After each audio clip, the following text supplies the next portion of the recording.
आपने कभी सोचा है कि आपका जीवन, आपकी लाइफ एक सिंगल सेल से शुरू हुई थी? आज आप एक कॉम्प्लेक्स स्ट्रक्चर है, एक इंडिविजुअल ऑर्गेनिज्म है, पर आपका जीवन एक कोशिका से प्रारंभ हुआ था जिसे आप देख भी नहीं सकते हो। ये माना जाता है जब एक स्त्री एक बच्चे को जन्म देती है तो उसे बहुत ज़्यादा पेन से गुजरना पड़ता है। दुनिया का सबसे ज़्यादा जो पेन है वो यही पेन होता है, और डॉक्टर्स ये कहते हैं अगर ऐसा पेन एक नॉर्मल इंसान को हो तो वो सर्वाइव नहीं कर सकता, उसकी डेथ हो जाएगी। ये कहानी शुरू होती है फर्टिलाइजेशन से। आज हम समझने वाले हैं फर्टिलाइजेशन क्या होता है in the simple manner. The process in which a male gamete fuses with a female gamete giving rise to zygote. अगर हम इसे साइंस की एक परिभाषा, एक डेफिनेशन की फॉर्म में समझेंगे तो ये बोलता है ये एक ऐसी प्रक्रिया है, ये एक ऐसा प्रोसेस है जहाँ पे मेल गैमेट फीमेल गैमेट के साथ फ्यूज करता है और एक सेल फॉर्म करता है, वही सिंगल सेल जिससे हम सभी बने हुए हैं, जाइगोट फॉर्म करता है। अब ये गैमेट्स क्या होते हैं?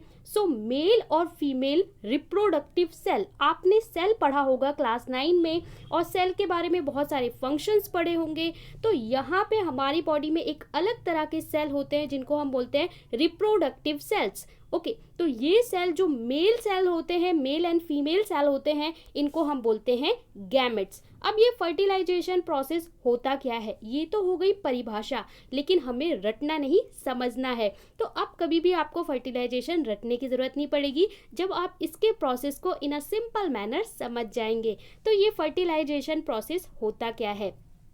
जैसे मैंने आपको बताया, जो फीमेल होगी उसके अंदर जो सेल होगा रिप्रोडक्टिव सेल, उसको हम बोलते हैं एग। एंड जो मेल होगा उसके अंदर जो रिप्रोडक्टिव सेल होगा उसको हम बोलते हैं स्पर्म। ओके, तो ये हो गए हमारे रिप्रोडक्टिव सेल। अब ये रिप्रोडक्टिव सेल या फिर गैमेट्स जब फ्यूज होते हैं तो इन्हें बोलते हैं फर्टिलाइजेशन। इनका फ्यूजन होता कैसे है? तो जो एग होता है, इस तरीके से एग का कुछ स्ट्रक्चर होता है फीमेल रिप्रोडक्टिव सेल का, और इसके अंदर न्यूक्लियस होता है, यहाँ पे एक फ्लूइड होता है। अब क्या होता है, थाउजेंड्स ऑफ स्पर्म, ठीक है, जो कि मेल सेल हैं, रिप्रोडक्टिव सेल हैं। इस तरीके से उनका स्ट्रक्चर होता है जिसमें एक टेल पार्ट होता है, एक हेड पार्ट होता है। इस तरीके से इसका स्ट्रक्चर होता है, और इन थाउजेंड्स ऑफ स्पर्म में से कोई एक स्पर्म जाके पेनिट्रेट करता है इस एग सेल में, मतलब इस एग सेल में एंट्री ले लेता है। यहाँ पे थाउजेंड्स ऑफ स्पर्म होते हैं, उसमें से कोई एक केवल इसमें एंट्री ले पाता है। जैसे ही एक स्पर्म इसके अंदर एंट्री ले लेता है, वैसे ही इसकी जो आउटर वॉल है वो पूरी तरीके से बंद हो जाती है। समझ लीजिए कि जैसे ही ये इसके अंदर एंटर हुआ वैसे ही सारे दरवाजे बंद। जैसे ही एक स्पर्म एंटर हो गया वैसे ही सारे दरवाजे बंद। अब क्या होगा, जो ये एग सेल है जिसके अंदर एक स्पर्म ने एंट्री ले ली है, अब ये क्या करेगा, इसके अंदर एक केमिकल प्रोड्यूस होना स्टार्ट हो जाएगा। किसके अंदर? इस एग सेल के अंदर एक ऐसा केमिकल प्रोड्यूस होगा जिससे अब कोई और स्पर्म इसके अंदर एंटर ना कर पाए। और यहाँ पे क्या होगा, यहाँ पे न्यूक्लियस है। किसका न्यूक्लियस है? एग सेल का अपना खुद का न्यूक्लियस है। और ये जो स्पर्म आया है इसका भी न्यूक्लियस, जो इसका टेल पार्ट है, ये रिमूव हो जाता है। इसका जो न्यूक्लियस है, ये दोनों आपस में मर्ज करके एक सिंगल सेल बना लेते हैं। मतलब ये न्यूक्लियस था हमारे एग सेल का और ये स्पर्म का, ये दोनों मिलकर एक सिंगल सेल बना लेते हैं, और ये सिंगल सेल एक कोशिका बन जाती है, और इस एक कोशिका को हम बोलते हैं जाइगोट।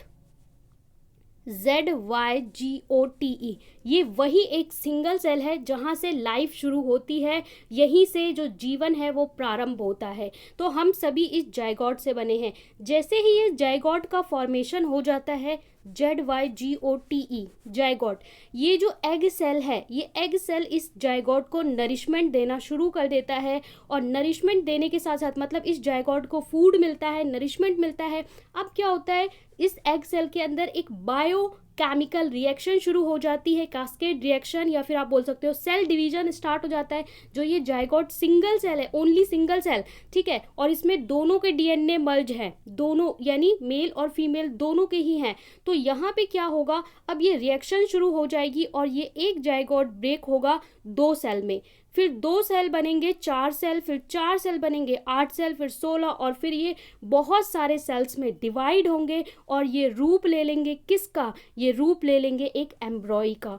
ठीक है, एम्ब्रॉय का यानी एक इंडिविजुअल ऑर्गेनिज्म का फॉर्मेशन स्टार्ट हो जाएगा और इस तरीके से इसको इस एग सेल में न्यूट्रिशन मिलता रहेगा। तो इस प्रोसेस को ही हम बोलते हैं फर्टिलाइजेशन।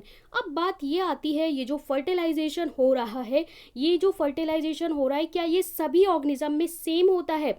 जितने भी और जो हम ये फर्टिलाइजेशन प्रोसेस कर रहे हैं, ये पार्ट है सेक्सुअल रिप्रोडक्शन का।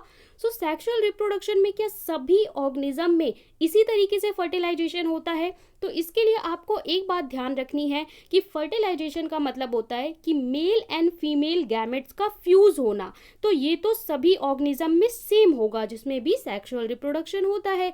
अब सेकंड थिंग आती है, जो प्लेस है, यानी कि फर्टिलाइजेशन का प्लेस है वो अलग अलग हो सकता है। इसलिए हम फर्टिलाइजेशन को 2 मेजरली पार्ट्स में डिवाइड करते हैं। That can be divide in internal fertilisation and external fertilisation. Internal fertilisation का मतलब होता है कि जब male and female gametes fuse करते हैं, इसके बाद जो एम्ब्रॉय बनता है उसका डेवलपमेंट बॉडी के अंदर ही होता है। उसके बाद बच्चे को जन्म दिया जाता है। ऐसा किस में होता है? ऐसा ह्यूमन बींग्स में होता है, मैमल्स में होता है, जैसे काव में देखा होगा आपने, डॉग में देखा होगा, कैट में देखा होगा, जितने मैमल्स होते हैं उन सब में होता है। इंटरनल फर्टिलाइजेशन का मतलब कि जो एम्ब्रॉय है, न्यू ऑफस्प्रिंग है, उसका जो डेवलपमेंट है वो बॉडी के अंदर ही होगा।